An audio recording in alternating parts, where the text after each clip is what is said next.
Hey guys, it's Justin Ragu coming at you live from Ogden, Utah again. Okay, so becoming an effective teacher. We talked about part one. We kind of gave a brief introduction into what it means to become an effective teacher and about us going through the first days of school book. Now, I highly recommend that you purchase this book. Like, I don't make any money by promoting this. I just think it's a great book, and I really, excuse me, I really think that it's just something that can really help you as a first year teacher, even as a 10-year teacher or 20-year teacher, because of the material that's in here. It just opens up your eyes to new possibilities and a revival of becoming a very effective teacher.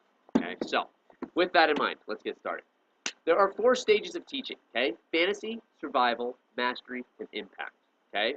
The fantasy stage of teaching is basically is a very naive level of new teachers. It's where we want to become pals with our students, and we don't really want to, we don't want to talk about student performance. We don't want to talk about standards. We really just kind of want to buddy with our friends, with as though they were our friends. And the challenge with that, I did that my first year, and the challenge with that is you lose control because there is no sense of role model and admiration or pride in the teacher. Okay, which is like, oh, it's just another guy or another girl who's teaching me something, right? And so there's no established boundaries. So I want to read this quote. It's from a novel by Jim Rohn and Chris Widener. It's a book called The 12 Pillars. I highly recommend that you grab this book as well. Wonderful read, very motivational, um, and very applicable to teaching and everything else in life. But this is one of the quotes out of it was, "We must all suffer from one of two pains: the pain of discipline or the pain of regret." Okay, and when we're in this fantasy stage, okay, when we're in this fantasy stage of teaching, we don't really want to do the discipline. And then once the middle of the school year comes around, we have this huge pain of regret because now we're like, oh, I should have been more firm at the beginning of the year. Okay. And so, really, what we want to focus on and what I encourage you to do as a new teacher is go through the pain of discipline. And in this book, let me get to the page real fast. It says, the difference in the two pains is that discipline only weighs ounces while regret weighs tons. Okay, so discipline weighs ounces while regret weighs tons. And that's really powerful. And I experienced that my first year. And as a first year teacher, if you're watching this, definitely take the pain of discipline because over the course of the year, it will pay off tenfold. Okay, so let's move on. If you can ever answer yes to this question, are your days just spent getting by? You've actually moved into stage two of the teaching stages, okay? And that's the stage of survival. This is where you're really just going through the routine, you're busy work for your students, you're throwing movies up a lot, you're not really trying to engage them, you're doing a lot of note copying, chalkboard or transparencies. There's really no life from you in doing this, okay?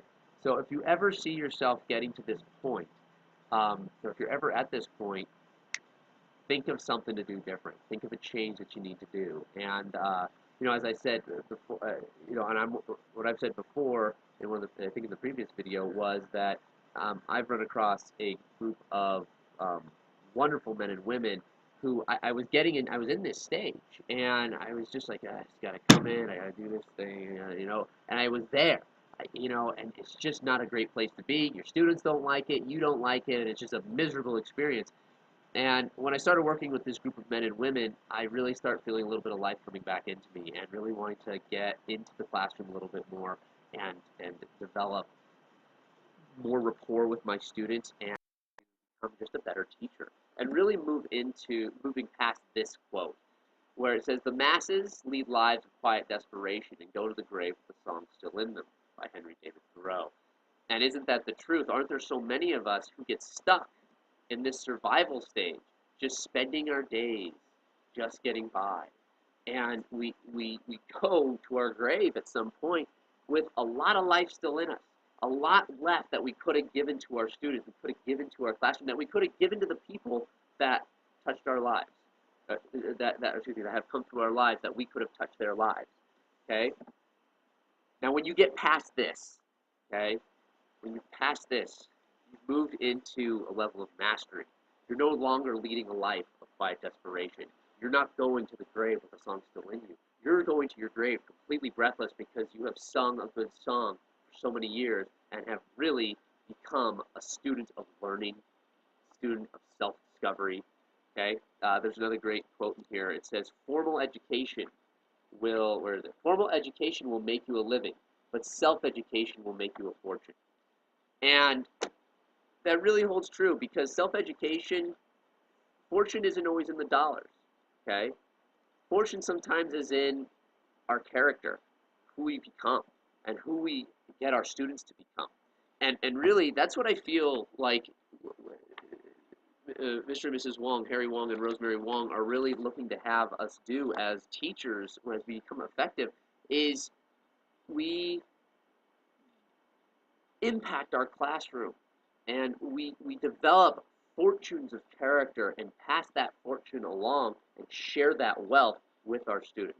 Okay, so once you hit this level of mastery, okay, that means you're going to a lot of professional learning, you're becoming a better teacher, you're going out there and you're self-discovering and you're self-learning and you're self-teaching so that you become a better person. Okay, that's what happens when you get to this mastery level. Leave a legacy. That's what this quote is. Okay, and I'll let you read it. But leaving a legacy, that's stage 4.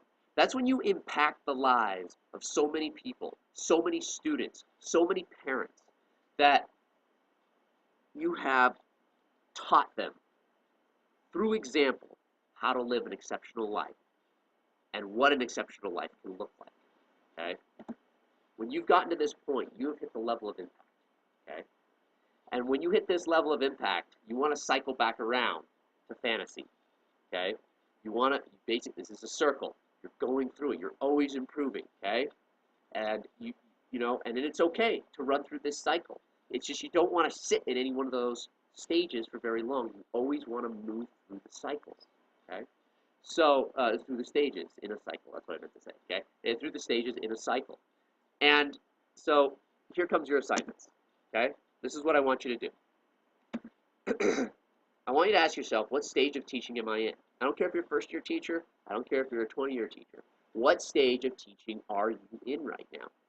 Are you in the fantasy stage? Are you still being naive? Do you still want to buddy-buddy with your students? Are you in the survival stage? Are you just going through the motions? Going to school, showing a video, taking notes, even at the end of the day? Is that what you're doing? Okay, if that's what you're doing, you need to change something. Okay? And you need to ask yourself the next question. What's keeping me there? Okay? If you're in the mastery level, why haven't you gotten to the impact level? Why haven't you impacted? Okay? What's keeping you in the level that you're at? Really sit with these questions. Because when you sit with them, this is going to develop your effectiveness. This is going to get you to that stage where you're cycling through. You're teaching your kids. Your kids are always active. They're wanting to come in. You don't have to reprimand them because they want to be there. All right? Is that okay? Hopefully that makes sense. And I know I'm getting passionate here. Okay? But there's a lot to this. How will you lead? Okay, and this one is, how will I lead a life of loud cheerfulness and go to the grave breathless? What are you going to do day in and day out so that you go to the grave with nothing left in your lungs, literally and figuratively, nothing left in you because you gave all of it back? I heard a great quote once. That was by, oh shoot, I forgot the guy's name, but I'll say the quote. It was, life is God's gift to us, and how we live our lives is our gift back to God. Now, if you're not a spiritual person, change God out for universe, okay? Universe, our life is the universe's gift to us, and how we live our lives is our gift back to the universe, okay? And if you think about that, if you've given everything back, then you've helped, metaphorically, you've helped move that pot around the circle, okay? A lot of times, we're given something and we hold on to it, and we're not willing to pass it along, okay? And what we want to do is when we get something, we want to put something in and maybe take something out and move that bucket along. Okay, we're always able to share. There's experiences that you have that no one else has, and be loud and cheerful about it. Tell whoever you're talking to about it. Okay, because they will listen. Even if they don't look interested, they will listen. Okay, and finally, when I did real estate, uh, I started real estate when I was 19, and I still have my license almost 10 years later. I had a coach, and what he asked me to do on a monthly basis was write a very descriptive paragraph of how I wanted my business to look the very next month. And what I mean by that is this, is it would be on March 1st, I will have, it had to be very descriptive. It was, I will get on the phone at 7 o'clock in the morning, and I will make 15 phone calls. Of the 15 phone calls I make, 7 people will answer the phone, and they will be very friendly people who are interested in buying or selling a home. 5 of those people will want to move within the next 6 months, and 3 of them will want to move within the next 3 months. And and by the time I hit the end of the month, what will happen is I will see a $15,000 check come through my bank account, and what I will do with that check is I will go and I will purchase, let's say, a new car, and that car will have, it will be let's say it'll be an Audi A6 with gold coloring, full leather seating and leather seating. It'll have uh, this X amount of miles, 100,000 miles on it, and da da da da da. Okay, so you get very, very descriptive. You give every detail. So let me give you an example. When my students start, when my students come in the day, they will walk in quietly. They will line up in the hallway. They will face east. They will come into my classroom respectfully, but before they come into my classroom, they will wait for me. They will all make eye contact with me before they enter my classroom. When they come into my classroom, they will go to their desk. They will go, okay? So you see what I'm saying? You're writing something very descriptive, detail by detail. And if you do this, what you'll find is that your classroom will start to follow exactly what you've written because you made it a reality, okay? So those are the assignments for this round. Get those done before you move on to the next one, and take some time with it. If it takes you a week to get this done, great. If it takes you a day to get it done, great. But really make sure you're spending the time to get this finished, okay? In closing, again, make sure that you do get the First Days of School book and the 12 Pillars book. They are wonderful books to reference and read. And if you are interested in the group that I am working with right now, click below, move over, and grab the next set of information. And if you have any other questions, justin.ragu10@gmail.com. Send me an email, and we'll get chatting. Thanks again for listening. Talk to you soon. Bye.